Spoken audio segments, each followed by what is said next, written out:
వినయ్ రెడ్డి అన్న గారి పత్రికా సమావేశం నిర్వహించడం జరుగుతూ ఉన్నది.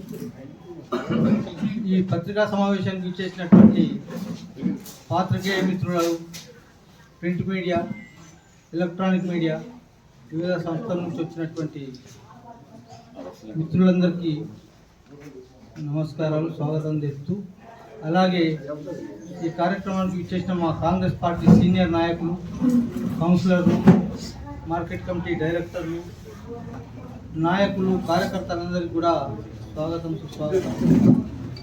కాంగ్రెస్ పార్టీ అధికారంలోకి వచ్చి సంవత్సరం పూర్తి చేసుకున్న సందర్భంగా మా పార్టీ సాధించినటువంటి విజయాలు అనుకోండి, కార్యక్రమాల అమలు, ఏదైతే ఎన్నికలకు ముందు మా ప్రియతమ నాయకులు రేవంత్ రెడ్డి గారు, మా పార్టీ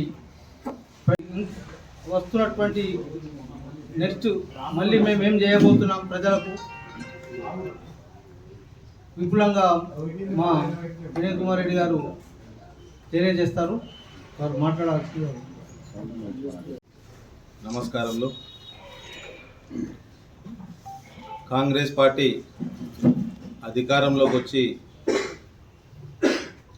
సుమారు సంవత్సర కాలం గడుస్తున్న సందర్భంగా ఈ నెల 9 నుండి మళ్ళీ వచ్చే 7 వరకు విజయోత్సవ కార్యక్రమాలు ప్రతి నియోజకవర్గాల్లో, గ్రామాల్లో, మండలాల్లో నిర్వహించుకోవడం జరుగుతుంది. ముఖ్యంగా కాంగ్రెస్ పార్టీ 6 గ్యారెంటీలని హైదరాబాద్ తుక్కుగూడలో జరిగిన సభ ద్వారా సోనియా గాంధీ గారు 6 గ్యారెంటీలు ప్రకటించడం జరిగింది. ప్రభుత్వం ఏర్పడిన 2 రోజులకే 2 గ్యారెంటీలని మనం ప్రజలకి ఇచ్చిన హామీ ప్రకారం ప్రకటించడం జరిగింది. ఒకటి, మహిళలకి ఉచిత బస్సు ప్రయాణం. దాని తర్వాత 200 యూనిట్ల వరకు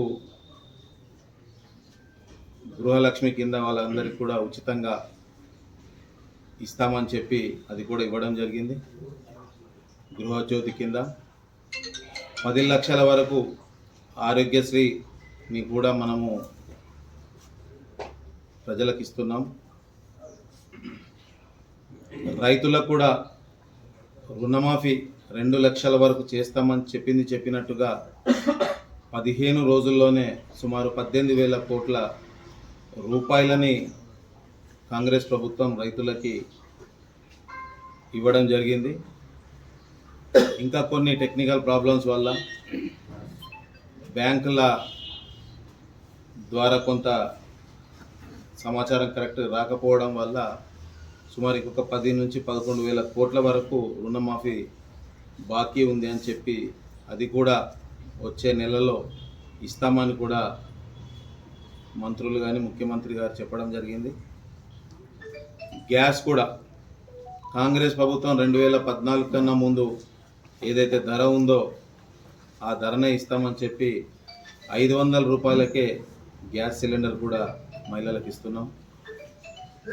రైతులకి సన్నవడ్లు పండించిన వారికి 500 బోనస్ ఇస్తామని చెప్పి నిన్నటి వరకు నిజామాబాద్ జిల్లాలో సుమారుగా 33.5 కోట్ల రూపాయలు 9,766 మంది రైతులకి వాళ్ళ ఖాతాలో కూడా జమ చేయడం జరిగింది.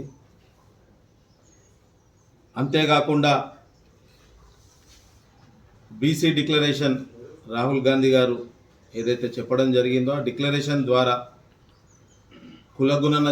గణన చేస్తాం, ఏదైతే మన హామీలు ఇచ్చినామో ప్రతి ఒక్కరికి చెందాలంటే కులగణన ద్వారానే ప్రతి ఒక్కరికి వారి యొక్క సామాజిక ఆర్థిక పరిస్థితుల వల్ల వారికి చెందుతుందని చెప్పి మొదటగా తెలంగాణ రాష్ట్రాన్నే మోడల్ ప్రాజెక్ట్గా తీసుకొని ఆ యొక్క కార్యక్రమం కూడా గత 2 వారాలుగా నడుస్తుంది. ఆల్రెడీ డేటా ఎంట్రీ కూడా అవుతుంది. దాని ద్వారా ఎవరెవరు ఏ పరిస్థితిలో ఉన్నారు, ఈ యొక్క స్కీమ్స్ మనం ఏమైతే ఇస్తున్నామో గతంలో టీఆర్ఎస్ ఇచ్చినవే కానీ దాని తర్వాత మనం ఏవైతే ఇస్తున్నామో అవన్నీ కూడా ఏ రకంగా లబ్ధి పొందుతున్నారు, ఏ శాతం పబ్లిక్, ఏ శాతం తమాషా ప్రకారం ఎట్లా చెందుతున్నాయి అనే దానికి కూడా విశ్లేషణ చేస్తూ ఈ యొక్క పూర్తి చరిత్ర వచ్చినాక దాని ప్రకారం మనము ప్రజలకి అందే విధంగా కార్యక్రమాలు తీసుకుంటాం. దాని డేటా ఎంట్రీ కూడా జరుగుతుంది. ఆల్రెడీ మీకు అందరికీ తెలుసు, 10 సంవత్సరాలుగా టీఆర్ఎస్ పార్టీ ఉండి సుమారు 20 లక్షల కోట్ల బడ్జెట్ పెట్టి 7 లక్షల కోట్లు అప్పు చేసి దాని ద్వారా ఏదైతే అప్పు చేసిరో దానికే మనం ప్రతి నెల సుమారు 6 నుంచి 7 వేల కోట్ల రూపాయలు మన ప్రభుత్వం పైన భారం పడుతుంది. అది కడుతూ కూడా మనం ఏవైతే హామీలు ఇచ్చినామో అవన్నీ కూడా నెరవేరుస్తున్నాం. అంతేకాకుండా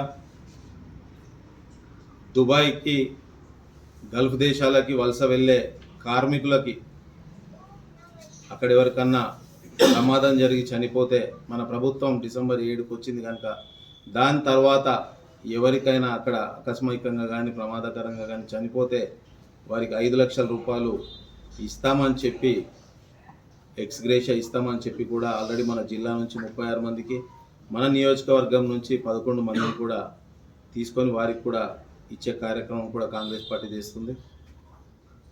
కానీ దురదృష్టం ఏంటంటే ఒక్కరోజు అసెంబ్లీలో మాట్లాడి, అవకాశం ఇస్తే ఒక్కరోజు అసెంబ్లీలో మాట్లాడి ఈ యొక్క 5 లక్షల ఎక్స్గ్రేషన్ నేను చేయడం వల్లనే ప్రజలకు చెందుతుంది, రాష్ట్ర ప్రజలకు అని చెప్పి ఇక్కడ ఉన్న ఎమ్మెల్యే రాకేష్ రెడ్డి ఆయన సోషల్ మీడియా ద్వారా, ఇక మీ మీడియా ద్వారా చెప్పుకుంటున్నాడు. హాస్యాస్పదం. ఎందుకంటే కేంద్రంలో మీ ప్రభుత్వం ఉంది, మీ ప్రభుత్వం గల్ఫ్ దేశాలు ఎవరికన్నా ఏమన్నా అయితే, యాక్సిడెంట్ అయితే మాత్రం 10 లక్షల రూపాయలు ఇస్తుంది. అది కాకుండా ఏ రకంగా చనిపోతే మాత్రం 1 రూపాయి కూడా ఇస్తలేదు. నువ్వు పెద్ద పెద్ద మాటలు మాట్లాడతావు కనుక మీ కేంద్ర ప్రభుత్వాన్ని అడిగి ఆ 10 లక్షల రూపాయలు అనేది ఏ రకంగా చనిపోతే వారికి నువ్వు చేపిస్తే నువ్వు చెప్పుకోవాలి. ఆల్రెడీ దానికి సంబంధించి ఎన్ఆర్ఐ ప్రతినిధులు ఉన్నారు. నెలల తరబడి వాళ్ళు పాపం రకరకాల మీటింగ్లు పెట్టి, మంత్రుల్ని కలిసి, ఎమ్మెల్యేలని కలిసి మీటింగ్లు చేసి ఏ రకంగా చేస్తే బాగుంటుందని చెప్పి మేమందరం కూడా ఈ ప్రాంతంలో ఉన్న నాయకులం అందరం కూడా కలిసి చేసి అదంతా చేసి ఒక డేట్ సెప్టెంబర్ 17కి మనం ఇవ్వాలి అని చెప్పి నిర్ణయించుకొని దానికి పొన్నం గారి అధ్యక్షతన, ఆది శ్రీనివాసరావు గారి ఎమ్మెల్యే గారి నాయకత్వంలో ఒక కార్యాచరణ చేసి 17వ తారీఖుకి మనం చెప్పినట్టుగా డిక్లేర్ చేస్తే ఈయన ఇక్కడ ఉన్న ఎమ్మెల్యే చేసేది ఏముండదు, ఏదున్నా కేంద్రం నుంచి తీసుకురావాలి. కేంద్రం నుంచి తీసుకొచ్చేది ఏం లేదు. ఇక నిన్నటి రోజు చూస్తున్నాం, ఇంటిగ్రేటెడ్ మోడల్ స్కూల్ ఒకటి ఆర్మూర్కి ప్రకటించడం జరిగింది. దానికోసం మా ఇన్ఛార్జ్ మంత్రి గారి దగ్గర 2-3 సార్లు పోయినాం, ముఖ్యమంత్రిని 2 సార్లు అడిగినాము. ఎట్లాగూ ప్రతి నియోజకవర్గంకి ఇస్తా అని చెప్పిండ్రు. కానీ ఇక్కడ ఉన్న ఎమ్మెల్యే ఏం చెప్పిండంటే కొడంగల్, మదిర కాగానే 3వది నాకే ఇస్తా అని చెప్పిండని చెప్పుకొని తిరిగిపోండ్రు. అది అయిపోయింది. ఫస్ట్ లిస్ట్లో 28లో రాలే, మళ్ళీ నిన్న పెట్టిన 26లో మనకు రావడం జరిగింది. ఇప్పుడు నువ్వు ఏదన్నా తీసుకొస్తే కేంద్ర ప్రభుత్వం నుంచి కేంద్రీయ విద్యాలయాలు ఉంటాయి, మన ఆర్మూర్కి తీసుకురా. ఈ రాష్ట్ర ప్రభుత్వం నువ్వు పోయినా పోకపోయినా మాట్లాడకపోయినా మేము నాయకులం ఇక్కడ ఉన్నాం, బరాబర్ మనకు ఏవైతే రావాల్సినవి ఉన్నాయో అవన్నీ కూడా తీసుకొస్తాం. మీరు కేంద్రం నుంచి తీసుకొచ్చేది ఏం లేకుండా ఇక్కడ మేము ఇచ్చిన CMRFలు తీసుకొని మీ కార్యకర్తలకు ఇచ్చుకొని వాళ్ళ ద్వారా పంచుతాం. కళ్యాణ లక్ష్మి చెక్కులేమో మన ప్రభుత్వం ఇస్తే అది తారీఖు అయిపోయినాక, ఏదైతే డేట్ ఉంటుందో డేట్ అయిపోయినాక, అంటే కుదరదు ఆయనకి. ఇప్పుడు అదేమైనా కుదరకపోతే MROకో సంబంధిత అధికారులకు చెప్పి పంచుకోమని చెప్తే వాళ్ళు పంచుకుంటారు. అట్లా కాదు, వాళ్ళ కార్యకర్తలను తీసుకొని వచ్చి కార్యకర్తల ద్వారా పంచేసరికి ఆ డేట్ కాస్త అయిపోతుంది. గతంలో ఒక 2-3 నెలల క్రితం 2-3 సందర్భాల్లో సుమారు 10-15 మందికి వాళ్ళ డేట్ కూడా మారిపోయింది, చేంజ్ అయిపోయింది. ఇట్లాంటి సమస్యలు, లేనిపోని సమస్యలు సృష్టించడం తప్ప చేసేదేం లేదు. ఇక ఎక్కడికి పోయినా హిందూ ధర్మం అది ఇది అని చెప్పి ఏమేమో మాట్లాడతాడు. సందర్భానుసారం ఇలా ఇక్కడికి పోయినట్ట మన ఇక్కడికి పోయి ఆడేందో మాట్లాడతాడు. ఎక్కడ పోతే అక్కడ ఈయనేదో పొడి చేసినట్టు, ఈయన చేసుకుంటూనే ఇలా దేశం సురక్షితంగా ఉన్నట్టు మాట్లాడతాడు. మరి నువ్వు ఎమ్మెల్యే కాకముందు ఏమేం చేసినావు, హిందూ ధర్మం కోసం ఏమేం చేసినావు? ఎమ్మెల్యే సుమారు ఇంకొక వారం రోజులైతే సంవత్సరం అవుతుంది. ఈ సంవత్సర కాలంలో నువ్వు ఈ యొక్క ధర్మం కోసం మాటలు కాదు చేతలు ఏం చేసినావు అని చెప్పి మిమ్మల్ని ఒకసారి ఆయన ఇక్కడ పోయినప్పుడు అడుగురు. ఆయనకి ఏమవుతుంది, మీరు పోయి మైక్ పెట్టంగానే ఇక మొత్తం ఇక పొడి చేసినట్టు ఈ ఆర్మూర్నంతా ఆయన చేసుట్లనే, ఈ ఆర్మూర్ కాదు మొత్తం భారతదేశం ఇలా సురక్షితంగా ఉందంటే ఈయన చేసుట్లనే భావన కల్పిస్తుంది. చేసేది ఏముండదు, అన్ని మాటలు. ఎందుకంటే ఏ గ్రామానికి పోయినా అక్కడ సమస్యల గురించి మాట్లాడు. ఇక ఇదే మాటలు ఎందుకు చెప్తున్నాము 2-3 సార్లు అంటే, ప్రజలు నిన్ను ఎన్నుకున్నది గత 10 సంవత్సరాలు ఈ టీఆర్ఎస్ జీవన్ రెడ్డి పాండు అని వాడు ఉండే వాంతో ఎన్నో రకాలుగా నష్టపోయి ఉంది. సరే నువ్వు ఏదేదో పొంగనాలు పలికినావు ఎలక్షన్ టైంలో, ఊరికి 10 ఇండ్లు నా పైసలతో ఇస్తా, 1000 కోట్లు ఉన్నాయి నాకు, ఊరికి నా పైసలకి 10 ఇండ్లు కట్టిస్తా. ఇక అవి పిచ్చి కూతలు కూసేసరికి పాపం ప్రజలు కొంత నిజంగానే నష్టం జరిగింది. మరి నాకు పైసలు ఉన్నాయేమో చేస్తాడేమో అని చెప్పి కొంత తెలిసి తెలియక ఓటేసింది. ఇక వేసినాక చాలామంది కాలనీస్ కానీ వాళ్ళ యువకులు కానీ బీజేపీలో సంబంధిత ఉంటారు కదా నాయకులు, వాళ్ళు పాపం ఆ గ్రామస్తుల్ని లేకపోతే వీడీసీని లేకపోతే కాలనీ మెంబర్స్ని తీసుకొని పోతే వాళ్ళకి ఏం చెప్తాడు, గుడి కట్టడానికి పోతేనేమో ఎందుకు గుడి అంటాడు, లేదా మీరే కట్టుకోండి అంటాడు. కాలనీలో కమ్యూనిటీ హాల్ కడదామంటే మీకేమైంది, మంచిగా 1000-2000 తీసుకొని మీరే కట్టుకోండి అంటాడు. ఇంకేదైనా సమస్య తీసుకొని పోతే ఏ రకంగా మాట్లాడతాడో అది తీసుకుపోయినోనికి తెలియదు. నాయకుడికి తీసుకుపోవాలని అర్థం కాదు, తీసుకుపోవద్దు అర్థం కాదు. మాటలేమో మొత్తం ఇక ఎక్కడ పడితే అక్కడ ఏడ మైకిస్తే ఆడ ఇదే సొంపు, చేసేదేం లేదు. ఆర్మూర్ ప్రజలు ఏదైతే ఆశించి అభివృద్ధి చేస్తాడేమో, కేంద్రంలో ఆల్రెడీ ఒక అరవింద్ ఉన్నాడు, ఆయన కూడా గిట్లనే చెప్పిండు. పసుపు బోర్డు 6 సంవత్సరాలు నడిపించిండు. 2018-19 ఎలక్షన్స్ అప్పుడు నిజామాబాద్లో జరిగిన మీటింగ్లు ఏమని చెప్పారంటే, 1,00,000 ఇండ్లు అరవింద్ని గెలిపించుకోండి. రాజ్నాథ్ సింగ్ గారు చెప్పారు, మినిస్టర్, అరవింద్ని గెలిపించుకోర్రి, 1,00,000 ఇండ్లు నిజామాబాద్ పార్లమెంట్కి ఇస్తా అని చెప్పారు.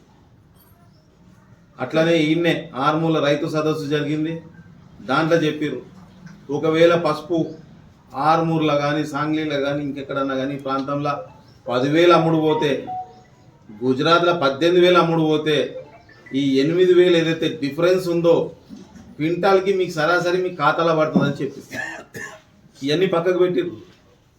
చేసేది ఏం లేదు. కేంద్రంలో మరి అరవింద్ ఉన్నాడు, ఏం చేస్తున్నా నాకైతే అర్థం కాలే. ఇక్కడ మామిడిపల్లి బ్రిడ్జ్ ఈయన వచ్చి 6 సంవత్సరాల ఎంపీగా గెలిచి ఇంకా నత్తనడగా నడుస్తుంది. ఈ అడవి మామిడిపల్లి పోయేటప్పుడు అదే పరిస్థితి ఉంది. ఇంకా వేరే ఏమైనా చేసిందా అయితే నాకైతే ఏం కనబడతలే. మరి ఆయన ఒకసారి ఆత్మ పరిశీలన చేసుకోవాల్సిందిగా కోరుతున్నా. ఇక నెక్స్ట్ వచ్చేసరికి ఈ టీఆర్ఎస్ జీవన్ రెడ్డి నిజామాబాద్కి టీఆర్ఎస్ పార్టీకి అధ్యక్షుడు. ఈ ఆర్మూర్కి వెళ్ళి అయితే పంపించేసారు, ఆల్రెడీ అయిపోయింది మొత్తం. కేసీఆర్ ఫామ్ హౌస్లో కేసీఆర్కి ట్యాబ్లెట్లు నీళ్ళు ఇచ్చుకుంటా నడుపుతుండు, మొత్తం అన్నీ ఉంటుంది. ఇక నిజామాబాద్కి వెళ్ళి కూడా కొందరిలోనే ఆయన అధ్యక్ష పదవిని కూడా తీసేసి వీడికి వెళ్ళి పంపిస్తారు, అది కూడా గ్యారెంటీగా చెప్తున్నా. ఆయన మాట్లాడతాడు, చేసింది ఏం లేదు 10 సంవత్సరాల. టీఆర్ఎస్ ప్రభుత్వం 10 సంవత్సరాల రుణమాఫీ ఎంత చేసిర్రో మేము 10 నెలలనే అంతకన్నా 2 రూపాయలు ఎక్కువనే చేసినాం. రెండవది ఉద్యోగాలు 10 సంవత్సరాల్లో మీరు ఎన్ని ఉద్యోగాలు అయితే ఇచ్చిర్రో అంతకన్నా ఒక 2-3 వేల ఉద్యోగాలు ఈ 10 నెలలనే మనం అధికంగా ఇచ్చినాం. ఏ గ్రామంలో పోయినా కానీ స్వీట్లు పంచుకుంటారు. మా కొడుకుకి ఉద్యోగం వచ్చిందనో, లేకపోతే మా బిడ్డకు వచ్చిందనో, మా కోడలికి వచ్చిందనో. గతంలో ఒక ఉద్యోగస్తులు ఎక్కడన్నా ఇబ్బంది పడుతుంటే వాడిని చచ్చినా కానీ అక్కడనే చచ్చారు, కానీ ఆ ఇబ్బంది నుంచి బయటపడేసే ప్రయత్నం చేయలేదు. కానీ మన ప్రభుత్వం ఎక్కడ అవకాశం ఉంటే అక్కడ మా గాంధీ భవన్ తలుపు ఎప్పుడు కూడా తెలిసే ఉంటుంది. మా పిసిసి అధ్యక్షులు గారు మహేష్ కుమార్ గౌడ్ గారు అందరికి అందుబాటులో ఉంటూ ఏ సమస్య ఉన్నా సరే 317 జీవో సమస్య కానీ, ఇంకా ఎవరికన్నా ఎగ్జామ్స్లో ఏదన్నా ఇబ్బందులు ఉన్నా కానీ ప్రతి వారం 2 మంత్రుల్ని అక్కడ కూర్చోబెట్టి కార్యకర్తలకు ఏమైనా సమస్యలు ఉన్నా, ప్రజలకు ఏమైనా సమస్య ఉన్నా గాంధీ భవన్ తలుపు ఎప్పుడు కూడా తెరిచి ఉంచి ఆ సమస్యల్ని తీర్చే ప్రయత్నం చేస్తుంది. కానీ జీవన్ రెడ్డి మాట్లాడతాడు, అసలు ఏం చేస్తలేరు, రైతులకు ఇది చేస్తుర్రు, మోసం చేస్తుర్రు.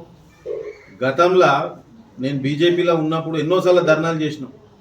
ఎన్నోసార్లు ఎక్కడైతే వరి కాంట చేస్తారో వాడికి పోతుంటే మేము రైతులు బాధలు పడుతుండే. కానీ మీరు చూడండి, ఇప్పుడు సుమారుగా 90-95% వరి ఆల్రెడీ కొనుగోలు జరిగిపోయింది. సన్న వడ్లకి ఆల్రెడీ వాళ్ళ ఖాతాలల్లో బోనస్ 500 రూపాయలు జమ అవుతున్నది. మేము కలెక్టర్ గారు, మా పిఎస్సిఎస్ చైర్మన్లు అనునిత్యం ప్రజల కోసం, రైతుల కోసం ఇబ్బందులు పడకుండా, నిన్న రోజు కూడా నాకు ఒక మన గుత్ప తాండకెళ్ళి కూడా ఒక రైతు ఫోన్ చేసి ఇమీడియట్గా పిఎస్సిఎస్ చైర్మన్ ఫోన్ చేసి చెప్పిన, అదేదో సమస్య ఉందట చూడరు అని చెప్పి. అట్లా ప్రతిదానికి మనం సమస్యల్ని ప్రజల కోసం కాంగ్రెస్ పార్టీ ప్రజాపాలన ఏదైతే ఉందో అందించే ప్రయత్నం చేస్తుంది. వీళ్ళు చేసేది ఏం లేదు, టీఆర్ఎస్ కానీ బీజేపీ కానీ ఏం చేసేది లేదు. ఇక రేపు లోకల్ బాడీ ఎలక్షన్స్ ఉన్నాయని చెప్పి ఇక కొత్త డ్రామాలు చాలు చేస్తారు. జాగ్రత్తగా ఉండాల్సిందిగా ఆర్మూర్ ప్రజల్ని కోరుతున్నాను. అదే రకంగా ఇండ్లు చూసిరు, గత 10 సంవత్సరాలు ఒక్క ఇల్లు కూడా కట్టియాలి. ఆల్రెడీ మన ప్రభుత్వం ఏదైతే ఇందిరమ్మ పథకం కింద జాగా ఉన్న వాళ్ళకి ఇండ్లు ఇస్తామని చెప్పినామో దానికి సంబంధించి ప్రతి నియోజకవర్గానికి 3500 ఇండ్లు ఆల్రెడీ కార్యాచరణ చాలు చేసారు. దానికి సంబంధించి కమిటీలు కూడా వేసినాం. తొందరలోనే ప్రతి గ్రామంలో 10 నుంచి 20 వరకు జనాభా ప్రకారం వాళ్ళకి ఇచ్చే ప్రయత్నం కూడా చేస్తాం. ముఖ్యమంత్రి గారు కూడా చెప్పినాం, కొన్ని మా ప్రాంతంలో అసలు ఇళ్ళే కట్టలే, ఇంకా కొన్ని ఎక్కువ ఇవ్వాల్సిందిగా కూడా కోరినాం. మేము మా ప్రభుత్వం ఇక్కడ ఉంది, మా ప్రజలకు ఏం కావాలో అది తీసుకొచ్చే ప్రయత్నం చేస్తాం. రాకేష్ రెడ్డి, మీ ప్రభుత్వం కేంద్రంలో ఉంది, ఇంకొక 5-10 వేల ఇండ్లు అధికంగా తీసుకురా. మా గల్ఫ్ సోదరులకు ఏమన్నా అయితే 10 లక్షల రూపాయలు ఏ రకంగా మరణించినా కానీ వాళ్ళకి 10 లక్షలు ఇచ్చే విధంగా పనిచేయి. అంతేగాని ఏదో ఒకసారి అసెంబ్లీలో మాట్లాడంగానే నేనే చేసేసిన అని చెప్పి పాపము సుమారు 5-6 నెలలు ఆ గల్ఫ్ ప్రతినిధులు ఎన్నో జాగ్రత్తలు తిరిగి వాళ్ళనే చెప్పుకోలే మేమే చేసినామని చెప్పి. ఈయన ఒక 10 నిమిషాలు పావుగంట అసెంబ్లీలో మాట్లాడంగానే మొత్తం నేనే చెప్పేసిన, నేను చేసేట్లనే అయిపోయిందని భ్రమలు ఉన్నాడు. ఆ భ్రమలకు వెళ్ళి తొందరగా బయటకు రావాల్సిందిగా రాకేష్ రెడ్డిని కోరుతున్నా. అట్లానే సిడిపి నిధులు ఉన్నాయి. మొన్నటిసారి ఒక 15 రోజుల క్రితము సుమారు ఎక్కడైతే కాంగ్రెస్ పార్టీ ఎమ్మెల్యేలు గెలిచారో అక్కడ 15 కోట్లు ఇవ్వడం జరిగింది. ఎక్కడైతే గెలవని దగ్గర 5 కోట్ల నిధులు కూడా ఇవ్వడం జరిగింది. దాంట్లో దురదృష్టం ఏంటంటే మన రాకేష్ రెడ్డికి ఎంత తెలుసుమో నాకు తెలియదు. చాలా గ్రామాలలో రోడ్లు లేవు, సమస్యలు ఉన్నాయి, పోయిన జాగాలలో చెప్తారు.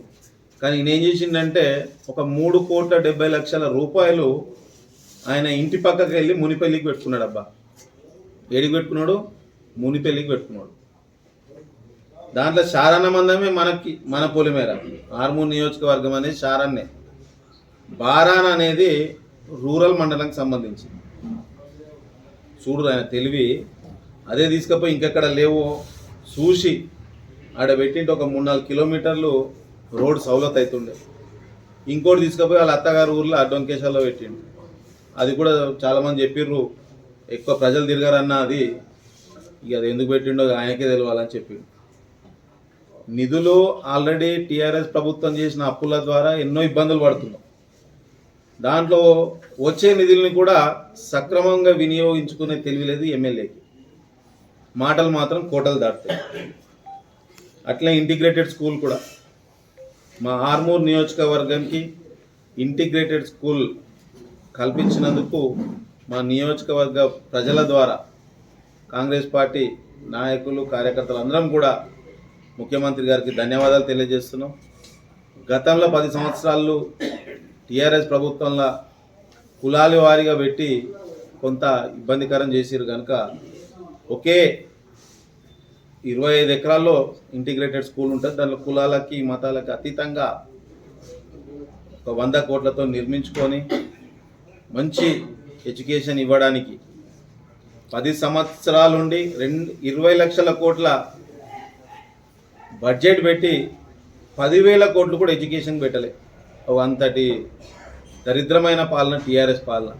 ఇక దాంట్లో ఈ దరిద్రుడు జీవన్ రెడ్డి 10 సంవత్సరాలు మనల్ని కూడా రకరకాలుగా ఇబ్బంది పెట్టాడు.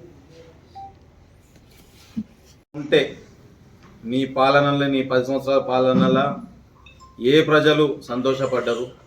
ఆఖరికి నీ పక్కనుండే నాయకులన్నా సంతోషంగా ఉన్నారో ఒకసారి కనుక్కో.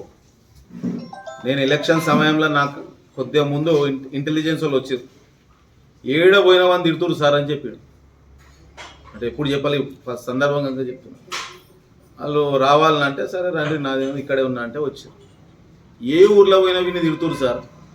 వీడు కాక ఇంకెవడన్నా ఉండడానికి చూస్తే వన్ చెట్టు కింద ఇవన్నీ మొలవనీయలేదు సార్ అని వాళ్ళ డిపార్ట్మెంట్ వాళ్ళు చెప్పారు నాకు. అట్లా ఆర్మూరు ప్రజల్ని ఎన్నో రకాలుగా ఇబ్బందులు పెట్టి కాలనీలకి తాకులాట పెట్టి కులానికి తాకులాట పెట్టి 10 సంవత్సరాలు ఎన్నో రకాలుగా ఇబ్బంది పడ్డారు మా ఆర్మూరు ప్రజలు. ఇప్పుడు చాలా సంతోషంగా ప్రజాపాలన కాంగ్రెస్ ప్రభుత్వంలో ఆర్మూరు నియోజకవర్గ ప్రజలు, తెలంగాణ రాష్ట్ర ప్రజలు చాలా సంతోషంగా ఉన్నారని చెప్పి ఈ సందర్భంగా తెలియజేస్తున్నా. తప్పకుండా ప్రజలకు ఒకటే చెప్తున్నా, రేపు ఇందిరమ్మ ఇల్లే అనుకోండి, లేకపోతే ఇంకా ఏ స్కీమ్ అన్నారని ఏదన్నా సరే ఎవరో చెప్తే మోసపోకండి.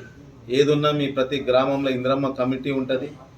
ఆ కమిటీ ద్వారానే మీకు ఇండ్లు వస్తాయి, స్కీమ్స్ వస్తాయి.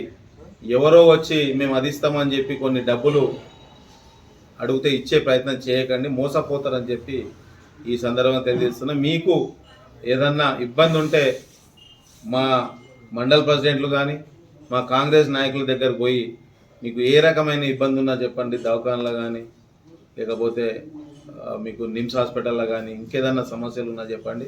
ఇప్పటికీ సుమారు 35-36 మందికి మనం నిమ్స్లో ఎల్ఓసీలు ఇప్పించినాం. అదే రకంగా సీఎం రిలీఫ్లు కూడా ఒక 1000 కన్నా ఎక్కువనే ఆల్రెడీ సీఎం రిలీఫ్లు కూడా సీఎంఆర్ఎఫ్లు కూడా అప్లై చేయడం జరిగింది. తొందరలోనే అవి కూడా ప్రతి ఒక్కరికి కూడా చేర్చే విధంగా ప్రయత్నం చేస్తాం. ఏదేమున్నా కాంగ్రెస్ ప్రభుత్వం ప్రజల పక్షాన, రైతుల పక్షాన, యువకుల పక్షాన పనిచేస్తుంది. వచ్చే ఏ ఎలక్షన్ అయినా సరే రాష్ట్రంలో కాంగ్రెస్ ప్రభుత్వం ఉంది కనుక మీరు కాంగ్రెస్ సంబంధించిన నాయకులను గెలిపించుకుంటే ఆ గ్రామాలల్లో ఇంకా అభివృద్ధి చేసుకోవచ్చు అని చెప్పి మీకు తెలియజేస్తున్నాను. ఎందుకంటే రాష్ట్రంలో కాంగ్రెస్ ప్రభుత్వం ఉంది, ఇక్కడ కూడా కాంగ్రెస్ ఉంటే ఇంకా మీకు మంచి అభివృద్ధి జరుగుతుండే. ముఖ్యంగా మీడియా మిత్రులు గతంలో కాంగ్రెస్ హయాంలోనే నాకు తెలిసి ప్లాట్లు ఇవ్వడం జరిగింది. కాంగ్రెస్ హయాంలోనే ప్లాట్లు ఇవ్వడం జరిగింది. ఆల్రెడీ మేము TUFIDC కింద కొన్ని నిధుల్ని మన ప్రభుత్వాన్ని అడగడం జరిగింది. మా ఇన్ఛార్జ్ మంత్రి గారిని కూడా అడిగినాం.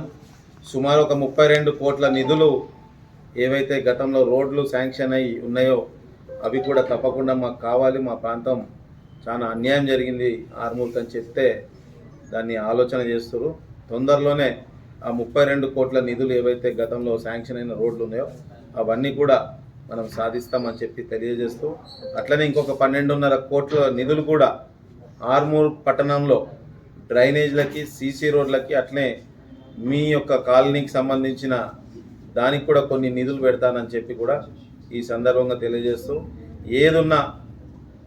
ఏదన్నా మీకు తెలిస్తే ఇంకా ఏదన్నా మంచి చేయాలనుకుంటే మాకు మీరు విన్నవించాల్సిందిగా కోరుకుంటున్నాను. జై కాంగ్రెస్.